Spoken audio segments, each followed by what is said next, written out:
استمر أهالي السويداء ومشايخها بالتوافد إلى الساحات للتظاهر ضد النظام السوري ورئيسه بشار الأسد، مطالبين بإسقاط الأخير وتطبيق القرار الأممي 2254.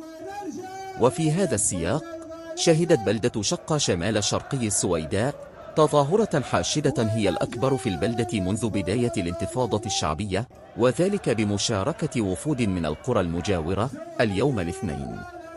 المحتجون صور الأسد، وقاموا بتعليق صورة كبيرة لسلطان باشا الأطرش وإبراهيم نانو، الرمزان السوريان اللذان قارعا الاستعمار وساهما في استقلال سوريا.